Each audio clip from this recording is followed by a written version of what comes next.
За закрытыми дверями обсуждаются вопросы, которые могут изменить мировую расстановку сил. Но пока политики ведут переговоры, в тени уже запущены механизмы, способные разрушить этот процесс. Владимир Путин прямо предупредил ФСБ: идут попытки дестабилизации. Кто стоит за этим? Какими методами пытаются повлиять на отношения двух держав? И самое главное, какие последствия ждут тех, кто рискнет вмешаться? Владимир Путин выступил с важным заявлением, адресованным Федеральной службе безопасности. Он подчеркнул, что сейчас предпринимаются активные попытки сорвать дипломатические переговоры между Россией и США.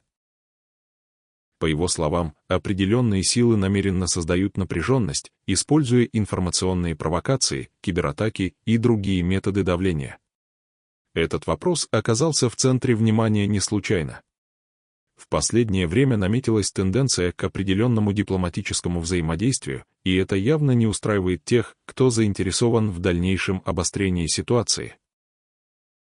Любая попытка диалога между крупными мировыми державами неизбежно вызывает сопротивление со стороны тех, кто получает выгоду от нестабильности. О чем именно идет речь? По словам Путина, основной угрозой остаются внешние попытки вмешательства во внутренние дела России. Через различные механизмы от санкционного давления до работы иностранных агентурных сетей ведется деятельность, направленная на создание атмосферы недоверия и разобщенности. Используются классические методы информационной войны, вбросы компрометирующих данных, попытки дискредитировать официальные лица, раскручивание провокационных тем в международных СМИ. Кроме того, Путин отметил, что активизировались действия, связанные с кибератаками. Это касается не только политической сферы, но и стратегически важных объектов инфраструктуры. Технологии позволяют атаковать не только экономику, но и саму систему управления страной, создавая ложные сигналы, фальшивые утечки информации и даже вмешиваясь в работу ключевых институтов. Но почему этот вопрос вышел на первый план именно сейчас? Ответ прост. Любая попытка диалога между Россией и США воспринимается как угроза тем, кто привык извлекать выгоду из напряженности. Если отношения между странами улучшатся, некоторые политические силы в других странах могут лишиться своих рычагов влияния. Важно поддерживать конфронтацию, чтобы оправдывать свою внешнюю политику, военные бюджеты и стратегические решения. Путин подчеркнул, что ФСБ должна работать жестко и системно, предотвращая любые попытки влияния на внутреннюю политику страны. Не только отражать атаки, но и разоблачить тех, кто за ними стоит. В условиях, когда на глобальной арене идет сложная борьба за влияние, стабильность России и ее независимость остаются ключевыми факторами. Не только в безопасности государства, но и в его способности вести равноправные переговоры на международном уровне. Но кто именно заинтересован в срыве диалога? Какие механизмы применяются для дестабилизации? Какие шаги будут предприняты для защиты национальных интересов России? Владимир Путин дал четкий сигнал: ФСБ должна действовать быстро, скоординированно и без права на ошибку. В условиях, когда предпринимаются попытки сорвать дипломатический процесс, речь идет не только о защите информации, но и о более сложной работе выявления тех, кто стоит за дестабилизацией, и их методов воздействия. Путин подчеркнул, что ключевой приоритет — защита национального суверенитета и предотвращение внешнего влияния. Это значит, что ФСБ должна работать сразу по нескольким направлениям. Контрразведка и выявление угроз. Попытки вмешательства в дипломатический процесс могут исходить от как внешних, так и внутренних сил. Основная задача ФСБ — вычислить ключевые каналы, через которые осуществляется информационное и политическое давление на Россию. Касается не только разведывательной деятельности, но и более тонких механизмов влияния, от экономического давления до работы агентурных сетей. Защита дипломатических переговоров и конфиденциальной информации. Современные технологии позволяют вести кибератаки не только на государственные структуры, но и на систему дипломатической связи. Попытки перехвата данных, утечки информации, целенаправленные фальсификации — все это уже использовалось в мировой практике. Россия учитывает такие риски, поэтому усиливается защита каналов связи и мониторинг информационного поля. Выявление провокаторов и дестабилизирующих структур. Путин отметил, что попытки сорвать диалог России и США не случайны. За этим стоят те, кто не заинтересован в стабилизации международной обстановки. Это могут быть иностранные спецслужбы, международные организации, подконтрольные СМИ, а также финансовые структуры, связанные с глобальными элитами. Таким образом, работа ФСБ выходит за рамки традиционных методов разведки и переходит в сферу глобального информационного противостояния.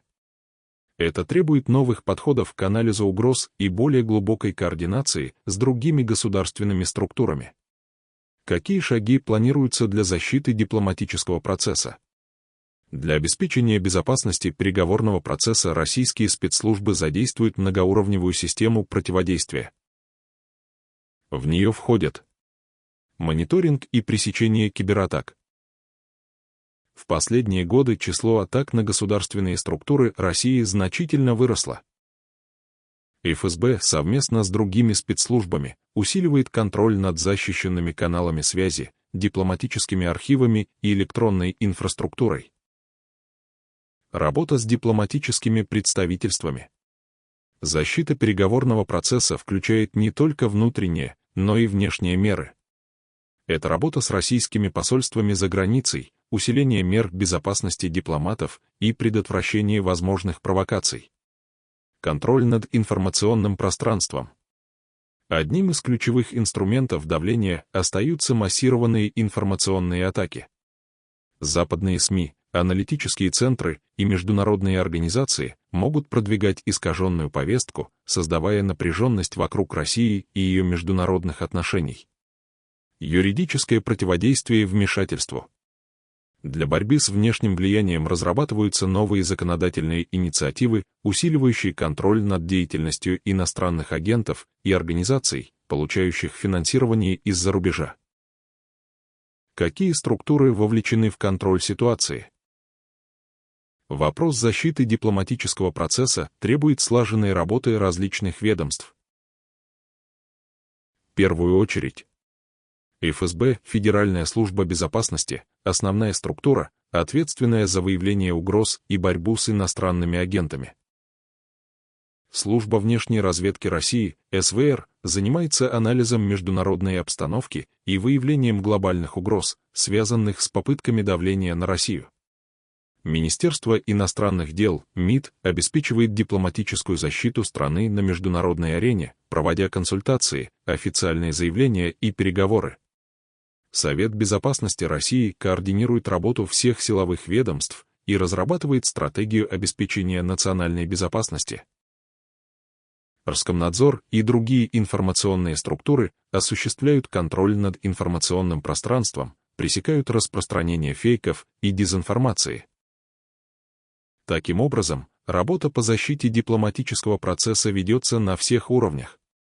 ФСБ и другие силовые ведомства обязаны не только предотвращать угрозы, но и обеспечивать долгосрочную защиту национальных интересов России на международной арене. Но кто конкретно стоит за попытками сорвать переговоры? Какие цели преследуют те, кто не хочет диалога? Какие методы могут быть использованы для дальнейшего давления на Россию? Попытки помешать переговорам России и США — это не просто разрозненные действия, а целенаправленная стратегия, в которой задействованы сразу несколько групп. Эти силы преследуют разные цели, но объединяет их одно — им выгодна конфронтация, а не дипломатия. Кто же стоит за этим? Политические круги, заинтересованные в сохранении напряженности. Существуют группы влияния, которые получают выгоду от нестабильности в отношениях двух стран. Это могут быть отдельные политики, лоббистские структуры, а также представители военно-промышленных комплексов. Почему им это нужно? Поддержание напряженности дает повод для усиления военных бюджетов. Позволяет оправдывать санкционную политику и экономическое давление. Служит инструментом внутренней политической борьбы. Крупные международные корпорации и финансовые элиты.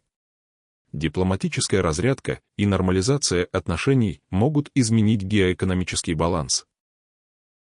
Некоторым транснациональным структурам это невыгодно, так как они зарабатывают на нестабильности, кризисах и санкционных режимах. Какие у них интересы? Контроль над рынками и ресурсами. Манипуляция экономическими процессами. Использование политической напряженности в своих целях. Международные организации и аналитические центры. Некоторые аналитические структуры и неправительственные организации активно продвигают антироссийскую повестку. Они публикуют резонансные доклады, аналитические прогнозы и утечки, которые направлены на дискредитацию дипломатического диалога. Медиа и пропагандистские сети. Информационная война – один из главных инструментов влияния. Через западные СМИ, сети и аналитические центры продвигаются фальсифицированные данные, вбросы и манипуляции. Какие методы используются? Создание и распространение фейковых новостей. Вброс компромата и ложной информации. Формирование негативного имиджа России. Попытки сорвать диалог уже запущены, но какие новые шаги будут предприняты? Как Россия собирается защищать свои интересы? И чем это может закончиться для мировой политики?